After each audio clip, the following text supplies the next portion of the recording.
ఒక చిన్న గ్రామంలో చాలా పేద బ్రాహ్మణుడు జీవించేవాడు. అతనికి రోజూ కడుపునిండా భోజనం కూడా దొరకడం కష్టమే.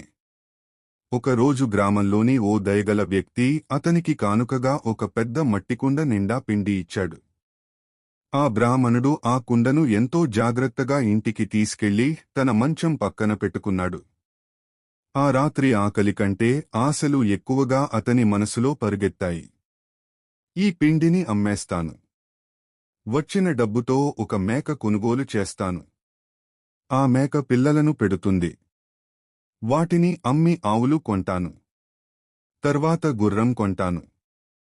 అప్పుడు గ్రామంలోనే నేను పెద్ద ధనవంతుడిని అవుతాను అని ఊహల్లో తేలిపోయాడు.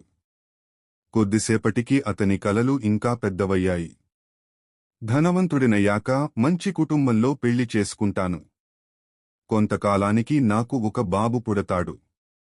కాని ఆ పిల్లాడు అల్లరిచేస్తే నేను ఇలా ఒక గట్టిగా తన్నేస్తాను అని ఊహలోనే కోపంగా కాలు ఊపాడు. అయితే అతను నిజంగానే కాలు బలంగా తన్నేశాడు. అది నేరుగా పిండి కుండను తాకింది. ధడ్ అంటూ కుండ నేలపై పగిలిపోయింది. పిండి మొత్తం అతని మీద, నేల మీద చెల్లాచెదురైంది. ఆ శబ్దానికి బ్రాహ్మణుడు ఒక్కసారిగా మెలకువ వచ్చాడు. తన కలల రాజ్యం ఒక్క క్షణంలో కూలిపోయిందని గ్రహించాడు. కొద్దిసేపటి క్రితం ధనవంతుడిగా ఊహించుకున్న అతను ఇప్పుడు పిండి దూరిలో కూర్చుని నిరాశగా చూసుకుంటూ ఉండిపోయాడు.